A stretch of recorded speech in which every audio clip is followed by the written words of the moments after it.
Me llamo Mercedes Bascal y tengo 78 años. A esta altura de mi vida ya no espero sorpresas ni alegrías muy grandes, ni tampoco dolores que no haya vivido antes. Siempre me levanto temprano, aunque ahora el cuerpo responde con más lentitud y las rodillas emiten un constante crujido. Tomo mi café sola en la cocina, tal como lo he hecho desde que enviudé de Ramón. A veces lo acompaño con pan tostado si hay, o con una galleta vieja si no. Cuando no hay tostadas, ya no me importa tanto. Lo esencial es el rito. La taza entre las manos, la mirada perdida en la ventana y un silencio que se siente distinto al de antes. Antes aquel silencio estaba lleno de voces que ya no están. Ahora es un silencio que pesa por las ausencias que permanecen. Ramón falleció hace 17 años una mañana de abril, después de podar los rosales del jardín. No hubo despedida. Un infarto se lo llevó en cuestión de segundos. A veces creo que así debía ser. Rápido y sin protestas, tal como era él. Me dejó la casa, los recuerdos y a Javier, nuestro único hijo, que en ese momento acababa de terminar la universidad como arquitecto, justo como Ramón soñaba. Nosotros apoyamos todos sus proyectos. Él con su energía, yo con mis manos. Vendimos el taller de costura que con tanto esfuerzo había mantenido y utilizamos ese dinero para pagar la entrada de esta casa, la misma donde vivo ahora, o, mejor dicho, donde sobrevivo. Según las escrituras, la propiedad siempre estuvo a mi nombre. Fue Ramón quien insistió en eso. Decía: los hombres pueden perderse en las palabras, pero los hechos nunca engañan. En aquel momento yo no comprendía completamente el valor de eso, pero acepté sin más. Pensaba, como muchas madres de mi generación, que la vida está dedicada a los hijos, que el sacrificio no se discute, sino que se entrega como una ofrenda silenciosa. Así lo hice, día tras día, hora tras hora, desde que Javier nació. Confeccionaba uniformes escolares por la noche para costear sus clases de inglés. Los fines de semana preparaba tamales para vender en la feria y así comprar sus libros de arquitectura. Nunca le reproché nada, aunque mi espalda me dolía tanto que tenía que dormir sentada. Después de que Ramón falleció, me entregué por completo a Javier. Cuando conoció a Claudia, su esposa, fui la primera en darle la bienvenida con los brazos abiertos. Pensé que una mujer joven, educada y soñadora, sería un apoyo para él. No pasó mucho tiempo antes de que se casaran y luego nacieran los niños. Primero Mateo, luego Carmen. Los cuidé mientras ellos trabajaban, cambiaba pañales, preparaba purés, los llevaba a sus consultas médicas. Todo eso mientras seguía encargándome de las tareas del hogar. Claudia agradecía con sonrisas y Javier con un beso en la frente. No pedí más, ni siquiera imaginé que sería necesario hacerlo alguna vez. Durante años esta casa fue un refugio para todos. Yo me preocupaba por mantenerla ordenada, cocinar y atender los pequeños detalles. A veces Claudia decía que parecía la abuela de antes, esas que siempre estaban en la cocina y sabían coser botones y curar fiebres con té de manzanilla. Me lo decía con un tono de admiración, pero ahora que lo pienso, también había un matiz de burla en su voz. Como si mi conocimiento ya no tuviera importancia, como si mis costumbres formaran parte de un museo al que solo se le guarda respeto. Pero no, se visita. Con el tiempo comencé a notar ciertos detalles, pequeños gestos, como cuando organizaban reuniones con amigos y me pedían que no bajara para que descansara suegra, o cuando llegaban visitas y me presentaban como la señora que vive con nosotros, como si fuera una simple inquilina. Incluso los niños empezaron a tratarme con cierta distancia, con esa educación rígida que no nace del cariño, sino de la rutina. A veces, mientras recogía los platos después de la cena, escuchaba cómo Claudia, tampoco usaba palabras cariñosas. Corregía sus modales diciéndoles así: no se habla frente a la abuela. Ese simple detalle me dolía más que los achaques del cuerpo. Y sin embargo, yo seguía pensando que todo esto era parte del curso natural de la vida. Uno envejece, se aparta y observa cómo la juventud toma el timón. No me molestaba no ser el centro, pero sí me dolía comenzar a ser una carga. Hace unos meses tuve una caída en el patio trasero. Una tontería.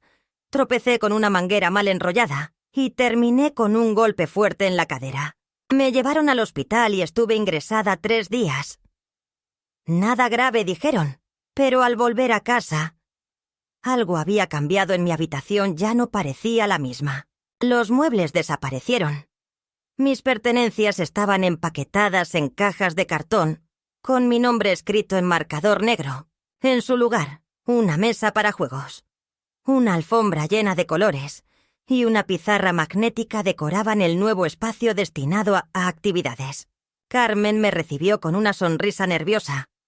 Javier, de inmediato apenas me abrazó. Me mostraron el cuarto de servicio, ese que se encuentra junto a la lavandería, sin ventana, con el constante zumbido de la secadora. Allí, sobre una cama estrecha, habían dejado mis maletas. «Es por tu comodidad, mamá», dijeron, «así estás en la planta baja y no tienes que subir escaleras». Comodidad fue la palabra usada para disimular el despojo.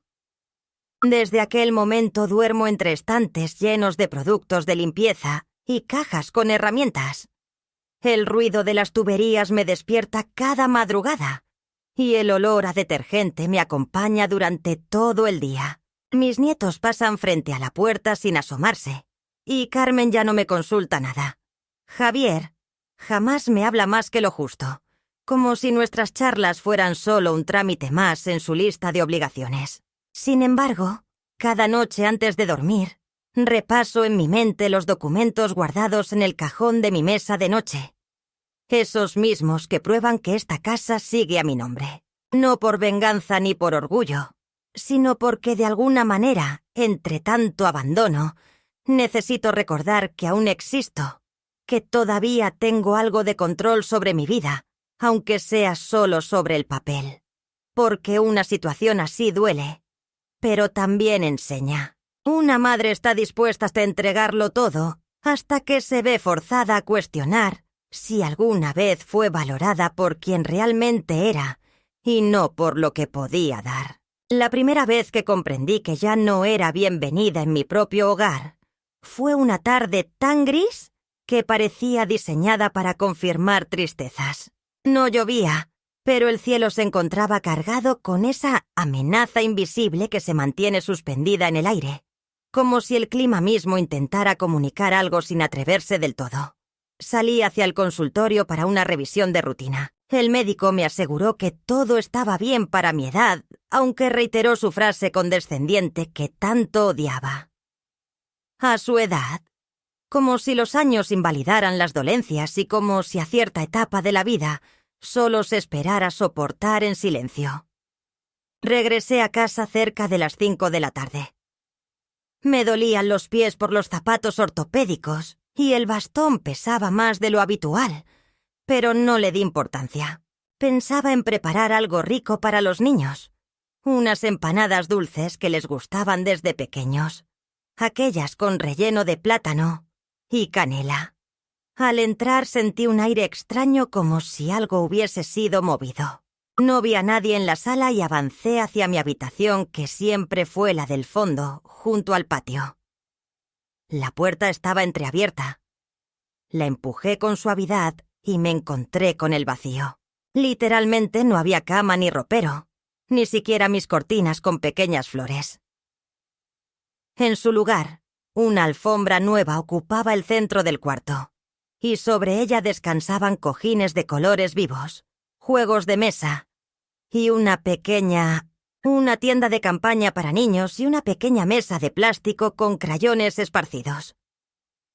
Mis cuadros no estaban, ni las fotos de Ramón del día de la graduación de Javier. esas que yo misma había enmarcado con cartulina decorada. Tampoco en su lugar había una pizarra blanca que dijera Rincón Creativo de Mateo, y Carmen con letras grandes y temblorosas, claramente escritas por una mano adulta tratando de imitar a un niño. Me quedé allí quieta, sujetando el bastón con más fuerza de la necesaria, como si al apretar la empuñadura pudiera impedir que mi mundo se deslizara bajo mis pies. El eco de mi respiración llenaba esa habitación vacía, un cuarto que ya no me pertenecía. Lo que más me dolió fue que nadie me lo hubiera comunicado, que nadie se hubiera tomado la molestia de preguntarme o de incluirme en esa decisión. Me arrebataron el único espacio que sentía como mío en esa casa, justo cuando yo estaba en una sala de espera, leyendo revistas pasadas y sintiendo gratitud por tener salud. ¡Qué ironía! Regresé a la sala buscando una explicación. Allí estaba Claudia. Tampoco dejó de mirar su teléfono. Y junto a la isla de la cocina, cuando me vio, sonrió como si nada hubiera ocurrido. «Ay, suegra, justo te iba a llamar, qué bueno que llegaste. ¿Cómo te fue con el doctor?» Le respondí con un hilo de voz que ni siquiera escuché completo. No quería hablar del doctor. Quería entender qué pasó con mi cuarto. Claudia, sin apartar su mirada de la pantalla, me respondió con la naturalidad con la que se comenta el clima. Hicimos algunas modificaciones en el hogar para aprovechar mejor el espacio, ya que los chicos han crecido mucho. Necesitaban un lugar destinado para estudiar y jugar. Pensamos que podrías utilizar el cuarto de servicio, así estarías en la planta baja y no tendrías que subir las escaleras. Él lo dijo como si me estuvieran haciendo un favor, como si trasladarme a un rincón pequeño entre la lavandería y el garaje fuera una solución agradable y considerada. En ese instante apareció Javier. Llevaba en brazos una caja con mis libros y pertenencias. Me saludó con un beso distraído en la mejilla sin verme directamente. «Ramona, no te preocupes, que aquí están tus cosas». Colocamos todo ordenadamente. La habitación nueva tiene un ventilador y hasta arreglé la lámpara para que tengas buena iluminación para leer. Hablaba con aquella voz nerviosa que usaba desde niño cuando sabía que había cometido un error, pero buscaba evitar un castigo. Esta vez no hubo castigo, solo una sensación débil y amarga en la garganta, como si hubiese tragado algo difícil de digerir. Bajé la mirada hacia la caja donde estaban mis álbumes de fotos, algunas bufandas tejidas por mí misma y mi cepillo de cabello envuelto en una servilleta de papel, todo metido sin cuidado, como si hubieran recogido mi pasado en un barrido rápido sin importar qué era valioso y qué no. No lloré, ni grité, ni pedí explicaciones. Simplemente tomé la caja con ambas manos y caminé lentamente hasta la habitación nueva. El cuarto de servicio de ahora en adelante sería mi cuarto. Un espacio angosto con solo una ventana pequeña y las paredes un poco desgastadas. La pequeña ventana ubicada cerca del techo dejaba entrar una luz tenue y débil. A un lado se encontraba la lavadora y al otro una repisa con productos de limpieza. Cloro, detergente, esponjas. Una cama sencilla, de esas que usan las empleadas domésticas, estaba empotrada en la pared. El colchón era fino, cubierto por una sábana azul gastada que olía a humedad. Sobre la cama dejaron una bata de casa y mis zapatillas colocadas en fila, como si eso fuera suficiente para que me sintiera bienvenida. En la esquina había una silla de plástico con una bolsa encima. Dentro estaban mis blusas, mis pantalones para estar en casa y mis cremas. Nada colgado, nada ordenado, nada que perteneciera a mí. Me senté lentamente en el borde de la cama sin soltar la caja. El ventilador emitía un zumbido constante que se mezclaba con los golpeteos del centrifugado. Todo el cuarto vibraba con una energía que no era de vida, sino de función. Este espacio era para almacenar cosas, no para habitar, pero ahora era mi lugar. mi nuevo rincón asignado con la misma frialdad con la que se dispone un mueble en un cuarto de trastos. Permanecí allí un buen rato hasta que escuché pasos acercándose. Era Carmen con una tablet en la mano. Me miró desde la puerta frunciendo la nariz y dijo: «¿Vas a dormir aquí, Age? Huele a jabón desagradable». No supe qué responder. Solo sonreí con una ternura automática que surge de años de costumbre, no de felicidad. Ella desapareció tan rápido como apareció. La noche llegó y nadie me llamó para cenar. Desde lejos llegaban risas. En el comedor se escuchaba el tintinear de los cubiertos y la voz de Javier contando algo sobre su trabajo. Carmen, también un nombre común en el mundo hispano, hablaba acerca de la escuela de los niños, pero en ningún momento mencionaron mi nombre. Me levanté. Fui a la cocina y serví un poco de arroz con frijoles que quedaban en una olla. Lo comí de pie frente al fregadero. Nadie se preocupó por cómo me sentía, ni hizo alguna pregunta al respecto. Regresé a mi habitación, cerré la puerta con cuidado, me recosté en la cama y apagué la luz. La habitación olía a encierro. Pensé en Ramón y en lo que diría si me viera así. Quizás algo como: «Mechita, ya es hora de que te haga respetar». Pero también recordé que siempre insistía en que el amor maternal debía ser firme como la tierra. Quedé mirando el techo sin derramar lágrimas, no por orgullo, sino porque lo que sentía ya no era tristeza. Era otra cosa. Era la sospecha de que todo el cariño que había entregado había sido interpretado como una obligación y que las obligaciones con el tiempo se vuelven una carga. Aquella noche no conseguí dormir. Pasé horas repasando cada detalle del último año, buscando señales que no había visto, palabras que debía haber respondido de otra manera, gestos que ahora entendía con claridad y dolor. Mientras hacía esto, mi mirada se desvió hacia la pequeña caja metálica donde guardaba mis documentos. Allí estaba, firme y clara, la escritura de propiedad de la casa con mi nombre escrito en tinta negra, sólido e incuestionable. Sentí una corriente tibia recorrer mi cuerpo, como un rescate, tal vez un recordatorio. Quizás me arrinconaron, quizás me ocultaron, o tal vez me despojaron de mí. Una parte importante de mi rol en esta familia había sido siempre fija, pero nadie podía arrebatarme lo que verdaderamente me pertenecía. En ese instante, por primera vez en muchos años, me permití pensar en algo que antes habría descartado como imposible: la idea de decir basta no con gritos ni con escándalos, sino a través de actos concretos. Los papeles no tienen sentimientos, sin embargo ofrecen poder, y el mío seguía intacto, aguardando por mí.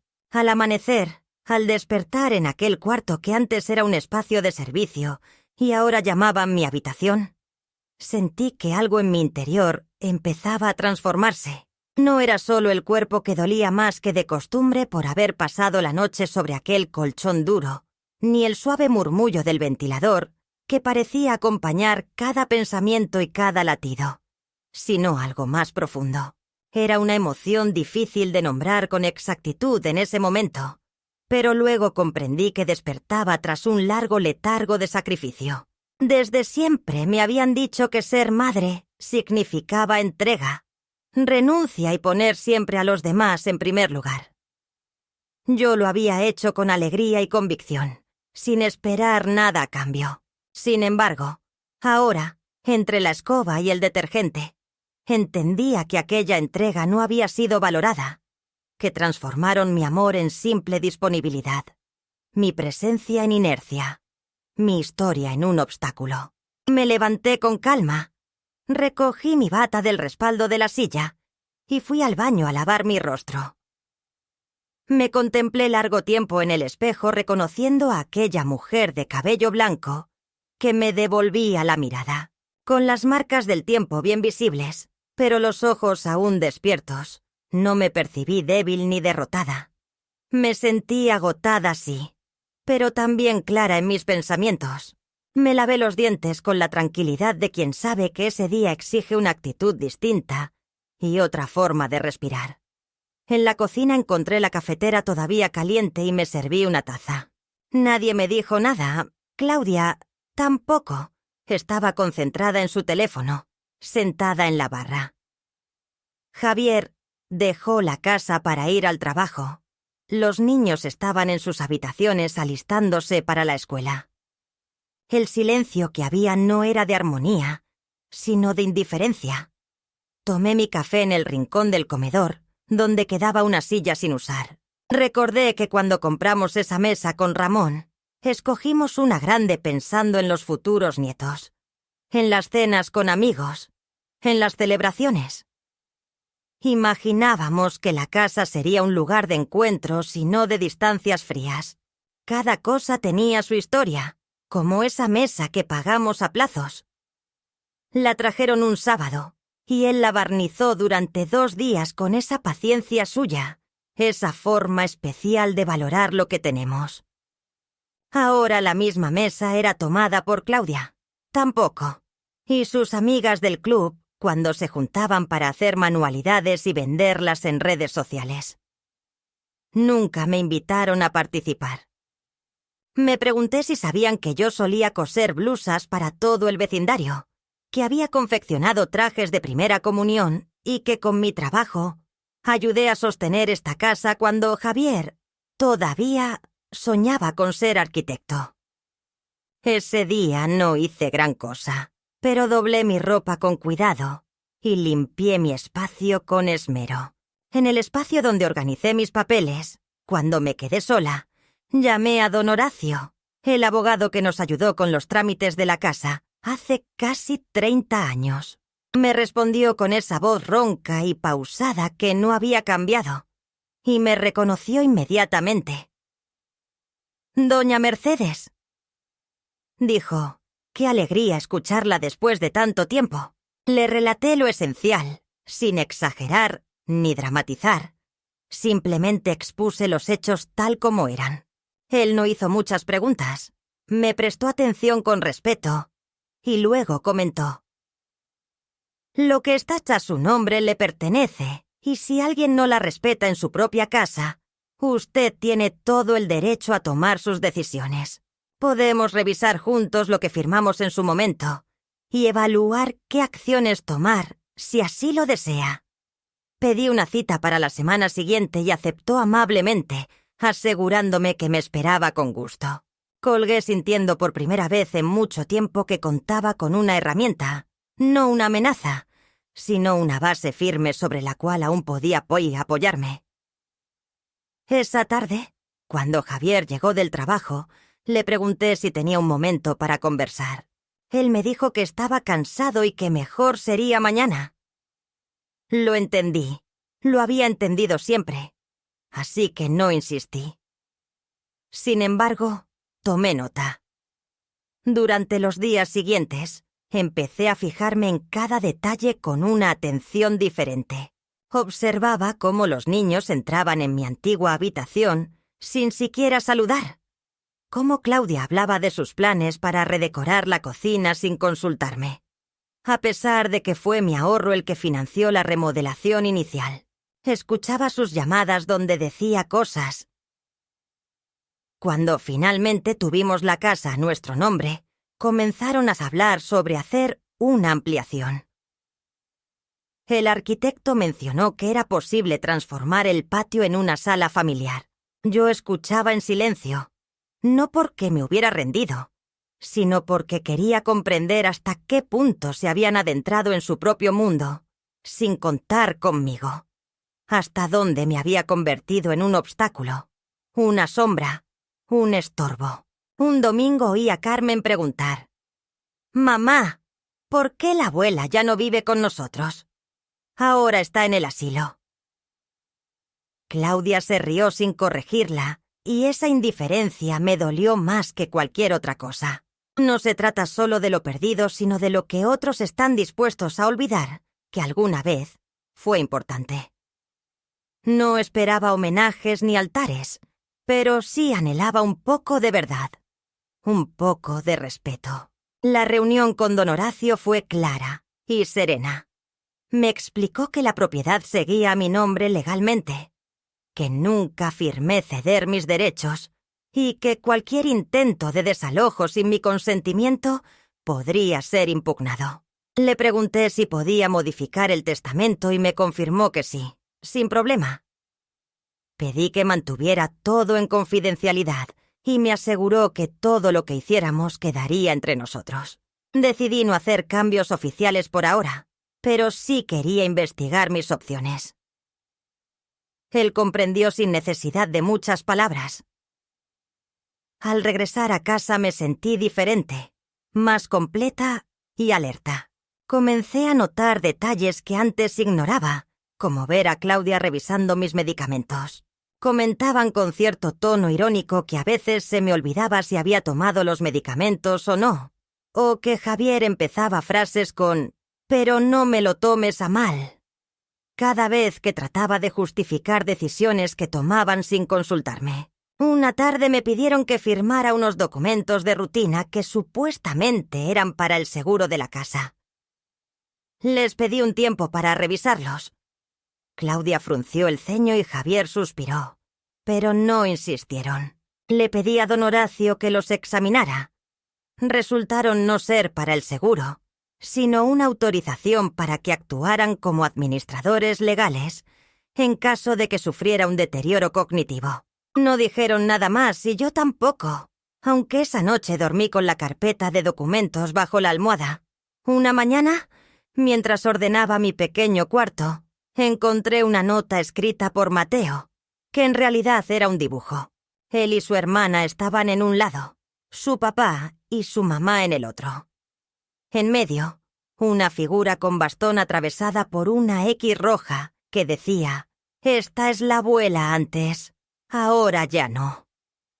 Lo había dejado caer entre sus cosas sin notarlo. Lo tomé con manos temblorosas, no por el dibujo en sí, sino porque los niños reflejan lo que oyen. Me impactó descubrir que esa era la imagen que les habían formado de mí. Una figura descartada, una presencia que ya no importaba. Esa misma tarde, Claudia organizó una comida en casa con unas amigas y me pidieron que no saliera de mi cuarto porque usarían la sala para grabar un video. Me dejaron una bandeja con un pastel que no me gustaba y una nota con una sonrisa esbozada. Me sentí como una paciente internada en un hospital. Me senté en la cama, tomé una hoja y comencé a escribir lo que estaba experimentando. Relaté todo, desde el día en que adquirimos la casa hasta la primera vez que me hicieron sentir invisible.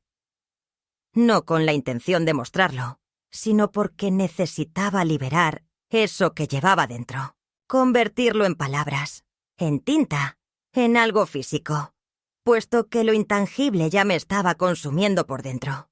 Unos días después, Carmen entró en la habitación sin avisar. Me encontró escribiendo y me preguntó qué hacía. Le respondí que estaba contando mi propia historia. Me miró con curiosidad y preguntó para quién era. Contesté: «Para mí, porque si yo no lo cuento, nadie más lo hará». Ella no dijo nada. Solo se quedó un momento observando los estantes con los productos de limpieza. Luego, antes de marcharse, me dijo en voz baja: «A mí me gusta cómo huele aquí. Huele». «¿A ti?». Fue la primera vez en semanas que alguien en esa casa me dirigió una palabra llena de ternura. Me aferré a ese pequeño gesto como los náufragos se sujetan a un pedazo de madera, porque cuando una vida entera comienza a ser borrada, un detalle mínimo puede salvar un día entero. Aquella noche, antes de dormir, tomé la carpeta con los documentos, la abrí y los revisé uno a uno. Me hice una promesa. No permitiría que me convirtieran en una figura decorativa que se mueve en las sombras. Si me habían acorralado, yo también aprendería a mover mis piezas. No por venganza, sino por justicia. Porque lo que construí con mis manos, con mi cuerpo y con mi silencio, No sería menospreciado ni borrado. Podía ser arrancado como se retira un mantel de una mesa, pero lo que era mío permanecía. Seguía siendo mío, y por fin estaba preparada para recordárselo a todos con claridad. La claridad no llega con ruido, sino con un silencio que desarma por completo. No fue una discusión, ni un grito, ni siquiera una ofensa directa lo que me impulsó a cruzar esa línea invisible entre la resignación y la decisión. Fue el lento goteo de pequeñas humillaciones, gestos sin peso aparente, días que comenzaban a parecer idénticos y, sobre todo, la soledad que empezó a teñirlo todo. Aunque vivía rodeada de voces, pasos, risas infantiles y platos que se lavaban en la cocina, sentía la soledad de no ser vista. Esa soledad es la más cruel porque no tiene sonido, pero ocupa todo el espacio. Recuerdo con detalle aquella mañana en que decidí dejar de esperar que las cosas cambiaran por sí solas. Era un jueves cualquiera. Me desperté con el sonido del timbre y el ladrido del perro del vecino. Me calcé con dificultad, tomé el bastón y fui a abrir. Era el cartero con un sobre certificado. Firmé, agradecí y cerré la puerta.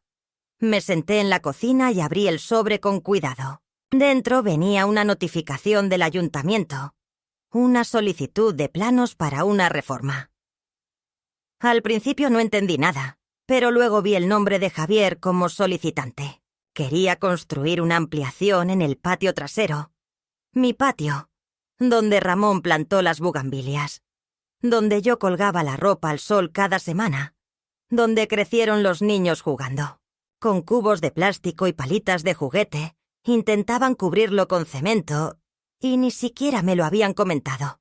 Tomé el papel, lo doblé en 4 partes iguales, lo guardé en la carpeta donde tenía los otros documentos y me serví un café que no terminé. No fue porque estuviera frío, sino porque el sabor perdió importancia de repente. Todo lo que había sido parte de mi vida se estaba transformando sin consultarme. Era evidente que ya no me consideraban alguien con voz propia, sino más bien una figura decorativa. Un objeto respetado solo en teoría, pero rodeado sin atención. Pasé esa jornada en silencio, observando y almacenando mentalmente cada movimiento. Claudia, tampoco usa otro nombre, hablaba por teléfono organizando una cena con sus amigas. Decía que con mamá en el cuartito hay más espacio, que ahora es otra dinámica, mucho más funcional. Eso mencionó, dinámica funcional, como si yo fuera un mueble que han trasladado para mejorar el flujo de energía. Javier, dejamos así, llegó después, agotado, y solo se limitó a saludar con un beso en la frente, sin preguntar cómo estuvo mi día. Yo tampoco conté nada. Esa noche me acosté temprano, pero no dormí. Repasé en mi mente los nombres de todas las personas que alguna vez me brindaron su apoyo o mostraron una gentileza sincera. Me sentí empobrecida. Mi mundo, que antes estaba lleno de rostros, ahora parecía un salón vacío. Entonces pensé en Carmen y en su comentario sobre el aroma de la habitación, en la expresión de sus ojos cuando me vio escribir. Comprendí que quizá todavía quedaba una oportunidad para dejar una marca y no desaparecer por completo de ese lugar. La transformación de la casa en un proyecto ajeno me llevó a prometerme que hablaría con ella, pero sin prisas y sin imponerme. Al día siguiente, mientras dibujaba en la sala, me senté a su lado y le pregunté qué estaba haciendo. Me explicó que preparaba un cartel para la escuela. Entonces le ofrecí ayuda con la caligrafía. Primero dudó, pero luego aceptó. Pasamos más de 1 hora juntas escogiendo colores y recortando letras. En un momento me miró y dijo: «Ah, tú hacías cosas de verdad antes». Sonreí y le conté que había confeccionado los trajes de graduación de muchas niñas del barrio, que cosí el vestido de novia de su madre y que incluso ayudé a diseñar el logo del primer estudio de arquitectura de su padre. Me miró con asombro sincero y preguntó: ¿y por qué nadie dice eso? Le respondí que a veces, mi amor, la gente olvida lo que no le conviene recordar. No dijo nada más, pero me abrazó.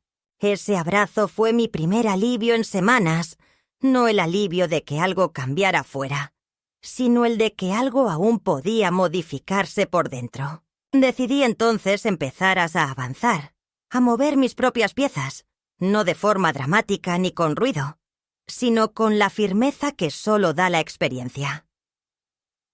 Hice un listado de tareas. Primero aseguraría todos los documentos. Los llevé a una notaría para obtener copias certificadas. Dejé una copia con don Horacio y guardé otra en una caja de seguridad en el banco. Después contacté a un contador recomendado por una amiga de juventud con la que había retomado comunicación. Revisamos mis cuentas, mis aportaciones al hogar, las transferencias que, a lo largo de los años, habíamos registrado todo, no por disputas, sino por orden. Un día, mientras Carmen salía cargando unas bolsas, me acerqué a Javier y le pedí que me acompañara a tomar un café. Me miró extrañado y comentó que tenía mucho trabajo, pero insistí, y finalmente aceptó.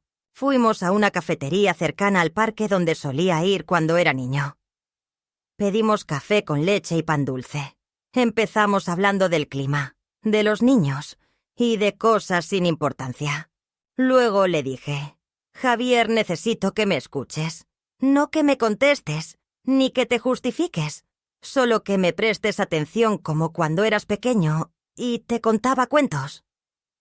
Él guardó silencio y bajó la mirada. Entonces le conté cómo me sentía, lo doloroso que fue el cambio forzado al cuarto de servicio, cómo cada día me lastimaba más, no el cuerpo, sino el alma.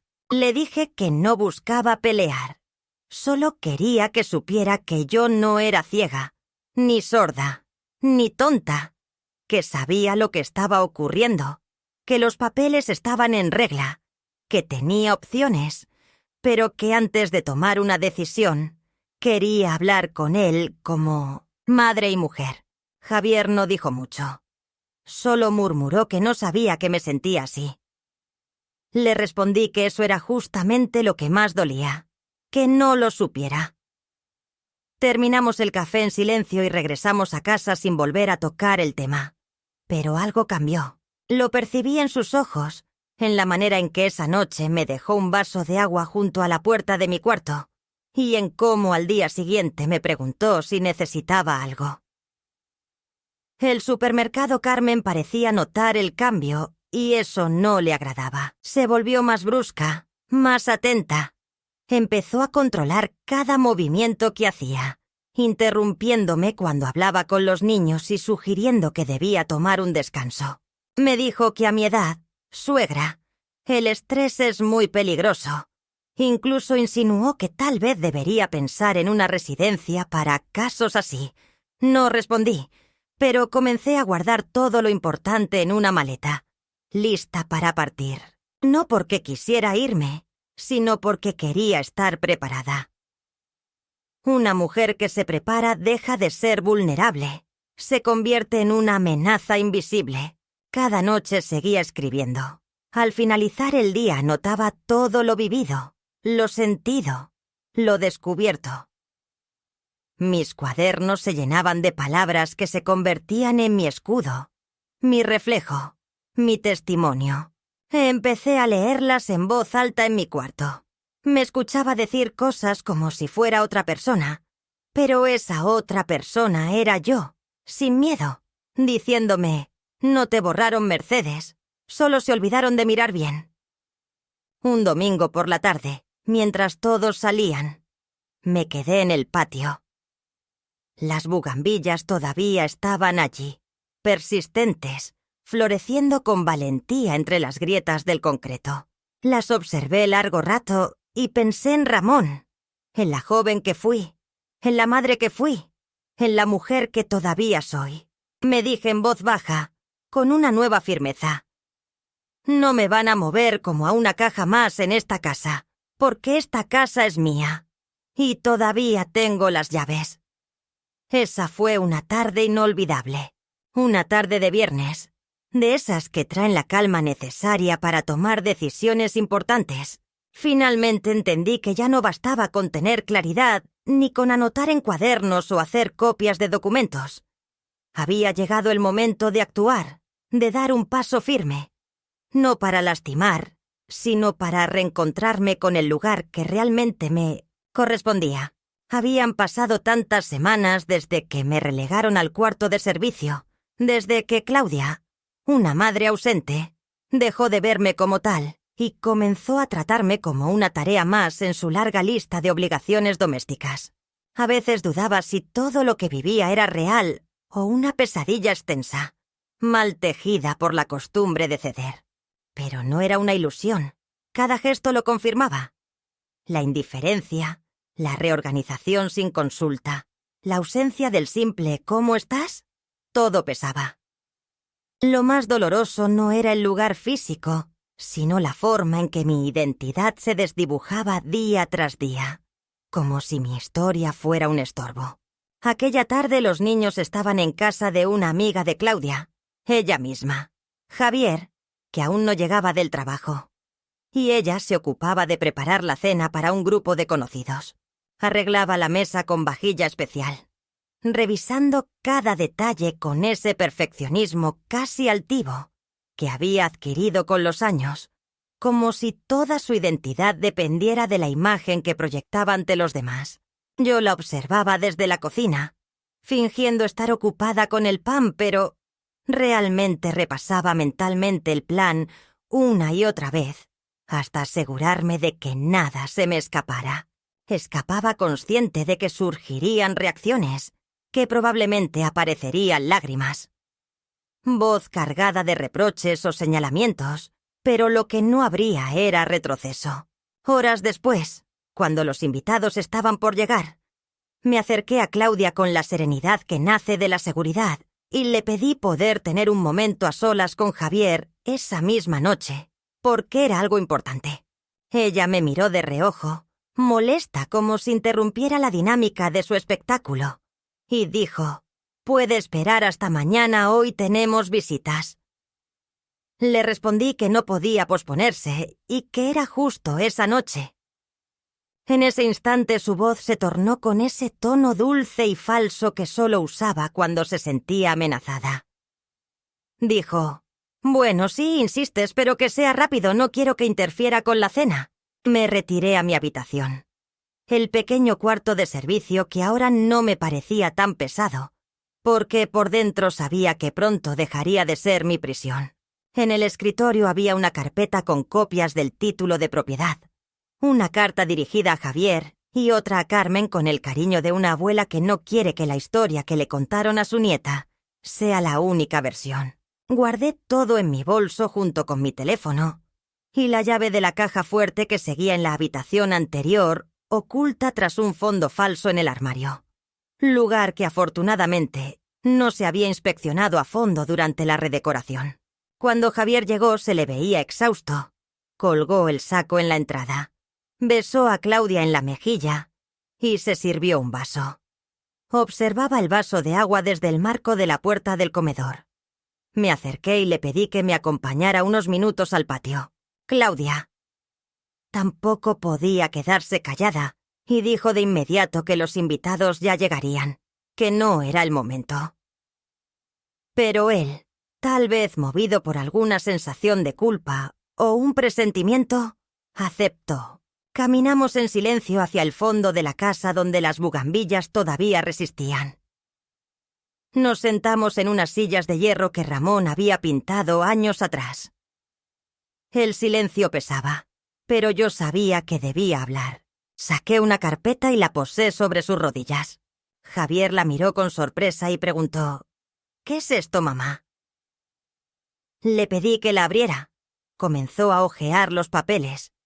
El título de propiedad, la escritura firmada por Ramón y por mí, varios registros notariales de los aportes económicos que hice a l'Aubien-d'Orsay a lo largo de los años.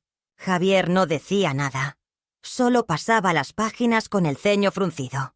Finalmente levantó la vista y preguntó: ¿para qué me muestras todo esto? Entonces lo dije sin miedo ni vacilación, porque ya no puedo continuar viviendo en una casa donde no me respetan.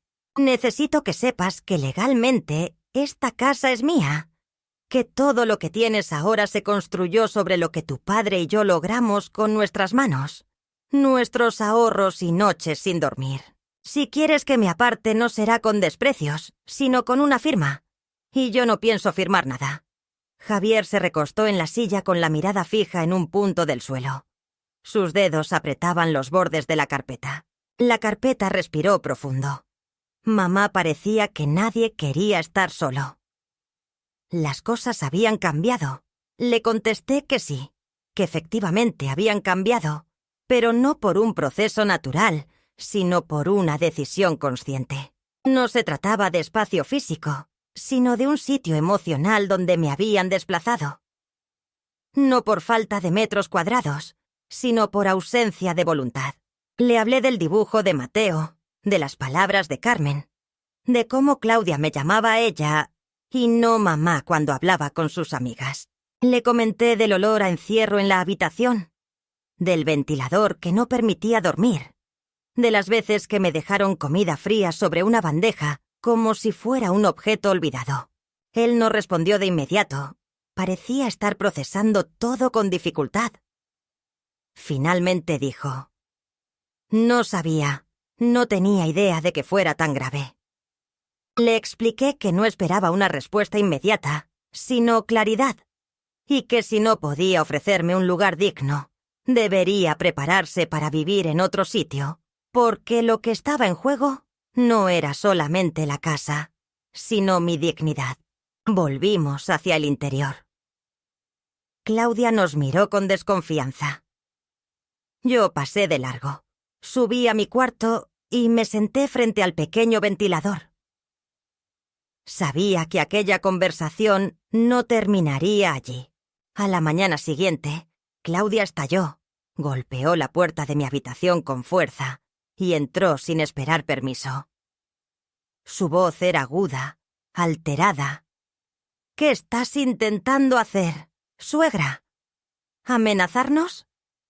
¿Hacer daño? Respondí con calma que no tenía intención de perjudicar a nadie, sino solo de recuperar lo que me pertenecía por derecho. Mío, pero sí, todo esto es por ti. Te cuidamos, te alimentamos, te damos un techo. Entonces me levanté y le dije la frase que había ensayado tantas veces en mi mente. Tú me cuidas como quien cuida una planta porque no sabe qué más hacer con ella. Pero yo no, soy una planta. Soy la raíz. Y sin mí esta casa no existiría. Ella salió dando un portazo. Javier intentó calmarla. Los niños al escuchar los gritos se encerraron en su cuarto. El ambiente se volvió denso, casi irrespirable durante los días siguientes. La tensión fue en aumento. Claudia apenas me dirigía la palabra. Javier se mostraba dividido, atrapado entre la lealtad a su madre y la paz de su hogar. Carolina me observaba con ojos grandes silenciosos. Sabía que algo importante estaba ocurriendo. Finalmente, una tarde recibí la visita de don Horacio. En casa, se reunió conmigo en el patio, trajo unos documentos, una opción legal para formalizar la cesión parcial del uso de la propiedad. Sin renunciar a la titularidad, me explicó que era una forma de proteger mis derechos sin necesidad de llegar a un litigio. Le agradecí. Me sentí respaldada. Le pedí que esperara unos días antes de presentar. Nada, aún guardaba una esperanza mínima de que Javier actuara con justicia. No por miedo, sino por comprensión. Esa noche Javier me llamó a su estudio. Me ofreció una silla. Parecía cansado, más envejecido que de costumbre. Mamá, he estado pensando mucho en todo esto. Me miró a los ojos con una tristeza. Con sinceridad, admito que hemos cometido errores. Sé que no supimos protegerte como mereces, y no deseo que esto termine de manera negativa. Me conmovió. Le pregunté qué planeaba hacer, y me dijo que hablaría con Claudia. Técnicamente protegería su espacio poniendo límites. No pedí garantías, simplemente asentí. Sin embargo, Claudia, con otros planes, al día siguiente, cuando Javier salió a trabajar, me confrontó en la cocina y me dijo: «Mira, suegra, no permitiré que destruyas esta familia. Si sigues así te quedarás sola porque ni Javier ni los niños querrán vivir con una mujer que los amenaza con papeles». Le respondí que no estaba sola, que nunca lo estuve, que lo que yo tenía no eran amenazas sino recuerdos. Recuerdos vivos, documentados, legales e irrefutables, y que si no podían convivir conmigo con respeto, quizás debían buscar otro lugar para aprender a respetar desde cero. La tensión acumulada como un vapor invisible en los rincones de la casa finalmente alcanzó su punto máximo la noche en que Claudia y Javier decidieron organizar una conversación definitiva. Así la llamaron, como si fuese una reunión de conciliación. En un espacio neutral. No en el salón donde durante años colgué las luces navideñas, donde celebramos el primer cumpleaños de Carmen y donde Ramón se sentaba a leer el periódico cada domingo. Me informaron por la mañana con una frialdad contenida diciendo: «Hoy, después de cenar, queremos conversar contigo tranquilamente, mamá». Respondí que sí, sin hacer más preguntas.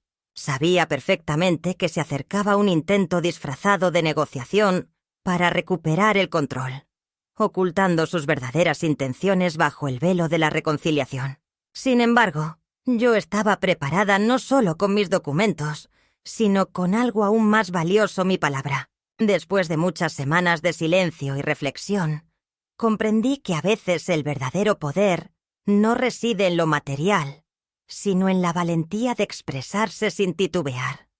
La cena transcurrió entre susurros y platos fríos. Casi nadie habló con soltura. Ramón y Carmen comían despacio, conscientes de la tensión, aunque sin comprender del todo su origen.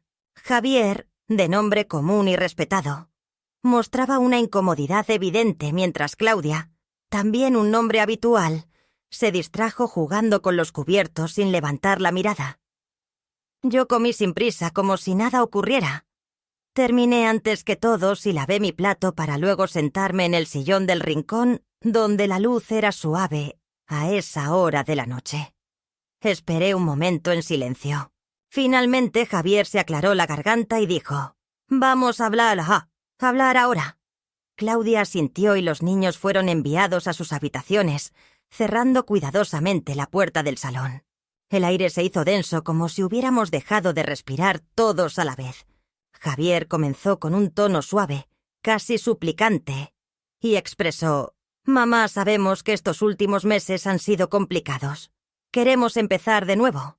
Arreglar las cosas, buscar una convivencia sana. No queremos conflictos legales ni peleas. Esta es tu casa, sí, pero también es el hogar de nuestros hijos. Queremos hallar un equilibrio». Lo escuché atentamente sin interrumpir.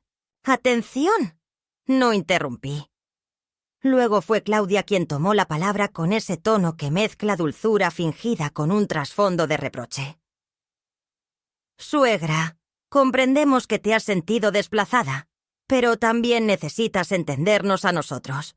Criar hijos, gestionar una casa y trabajar, todo resulta más complicado de lo que parece desde afuera. A veces cometemos errores, pero todas nuestras acciones han sido con buenas intenciones. Quizá no supimos expresarlo adecuadamente. Por eso queremos proponerte algo».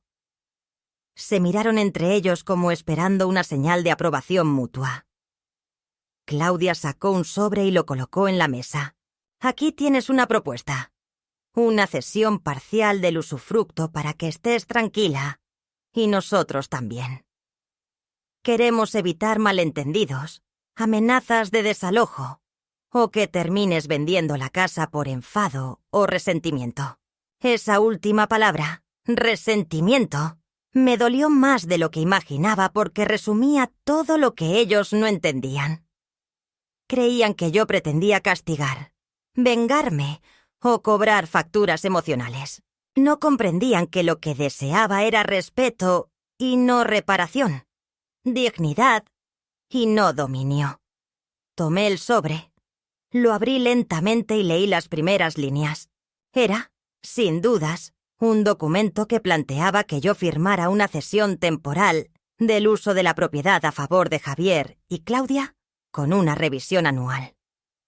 Legalmente astuto, pero emocionalmente ciego. Levanté la vista y los miré uno por uno.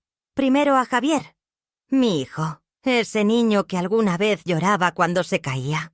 El parque que se dormía apoyado en mi brazo cuando tenía fiebre. Luego a Claudia, esa joven que alguna vez me llamó mamá con timidez antes de comenzar a verme como un obstáculo para sus planes. Finalmente hablé. No voy a firmar esto. Mi voz fue firme y no mostró ni un atisbo de duda. Fue tan sólida como una roca en el río. Claudia reaccionó al instante. Entonces preguntó: ¿Qué quieres, Mercedes? ¿Dejarnos en la calle? ¿Exponernos a una vergüenza legal? ¿Arrebatarnos a tus nietos su hogar? Contesté sin moverme del asiento. Quiero que reconozcan lo que hicieron, no solo desde el punto de vista legal, sino también humano. Quiero que asuman que me borraron, que me convirtieron en una sombra entre trapos y botellas de cloro, que decidieron que mi historia ya no tenía valor. Aún así no me fui. No les cerré la puerta. Les di tiempo, espacio y silencio porque pensé que mi presencia sería suficiente para que recapacitaran. Pero no fue así. Ahora hablo yo. Javier intentó interceder. «Mamá, por favor, no lo veas así. Esto no es una guerra. Podemos buscar un acuerdo intermedio». Lo miré con una mezcla de ternura y decepción y respondí que no es una guerra. Javier, es un duelo. Porque yo también perdí algo. Perdí el lugar que creí tener en esta familia y ahora comprendo que tal vez nunca lo tuve. Que mi lugar siempre fue condicional, útil mientras aportaba algo conveniente y mientras guardaba silencio. Pero eso terminó. Entonces sucedió algo inesperado. Carmen, que había estado escuchando desde la escalera, bajó en silencio y...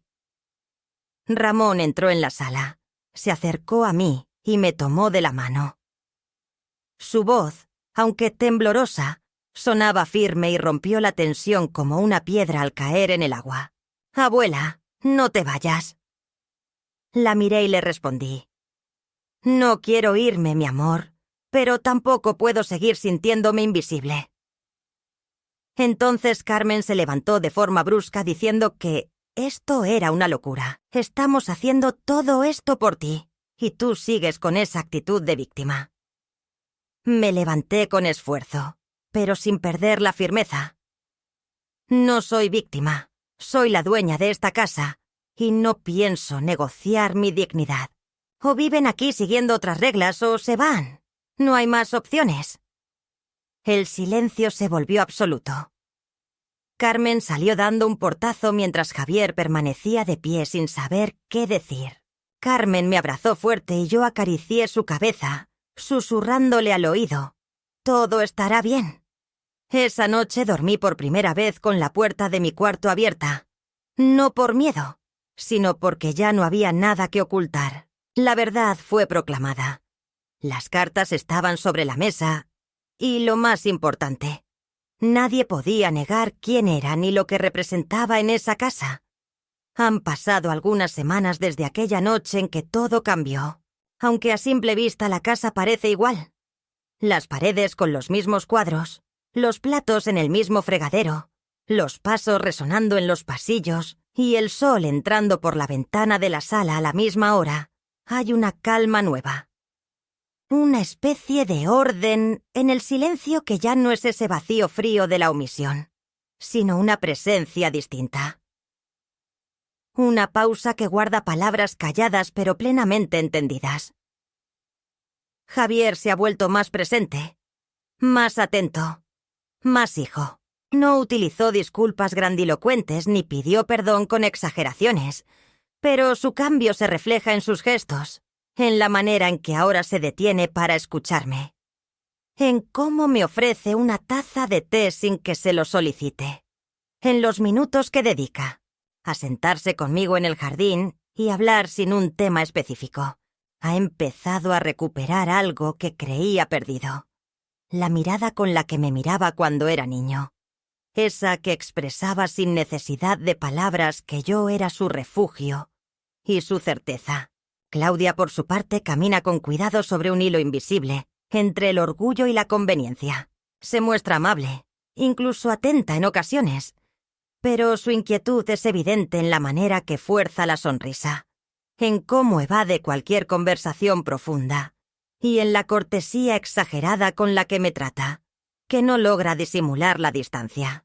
Yo no la confronto. No busco provocarla. Simplemente me quedo presente como siempre estuve, pero ya no desde las sombras, sino desde una presencia que aprendí a no justificar. Carmen viene a visitarme todas las tardes después de la escuela. Se sienta a hacer sus tareas en mi habitación, que ahora ha sido repintada, con cortinas nuevas y una lámpara que no parpadea. A veces me confía cosas que no dice en la mesa, como cómo le fue en un examen, que una compañera la hizo llorar, o que le gusta un niño pero no sabe si contarlo. La escucho con la paciencia que he aprendido a tener. Esto no me cuesta porque nace del cariño y no del sacrificio. Le he enseñado a enfrentar las cosas. Le he relatado historias de su abuelo Ramón, de cuando su padre era niño, de cómo entre los dos construimos cada rincón de esta vivienda. Me observa con una mezcla de sorpresa y ternura, como si encontrara a alguien que antes no veía. Tal vez ese sea el obsequio más inesperado de todo este camino. Reencontrarme con mi nieta en un espacio donde no soy solo la abuela que la cuida, sino la mujer que tiene algo valioso que compartir. En ocasiones me siento en el patio junto a las bugambilias y reflexiono sobre todo lo que ocurrió, no con resentimiento ni tristeza, sino con una tranquilidad que antes desconocía. Comprendo que uno puede pasar la vida entera dando sin detenerse a valorar lo que recibe. El amor no debe ser medido, pero sí merecer respeto. El respeto no es un premio, es la base sólida sobre la cual se puede vivir sin temor. No fue sencillo alcanzar este lugar. No fue agradable, rápido ni indoloro, pero fue imprescindible porque callar cuando te han borrado no es humildad. Es colaborar con la injusticia. El documento legal sigue guardado en el cajón de mi velador. No fue firmado y no hará falta porque lo que necesitaba no era un papel que confirmara mi derecho a estar aquí, sino un hogar que me hiciera sentirlo. Y si alguna vez vuelven a olvidarlo, si alguna vez la memoria de esta historia se desvanece nuevamente, tengo las herramientas para recordarla. Palabras, cuadernos, recuerdos. La voz para repetirlas ya no habito en aquel cuarto de servicio, sino en mi propio hogar. Y aunque el tiempo avance, aunque el cuerpo se fatigue, aunque la vida continúe, los niños crezcan, los techos se transformen y las paredes adopten otros colores, existe algo que jamás cambiará. Aún conservo las llaves y esta vez deseo usarlas de manera correcta, no para cerrar puertas, sino para abrir aquellas que me pertenecen. No para aislarme, sino para ocupar con respeto cada rincón que ayudé a edificar.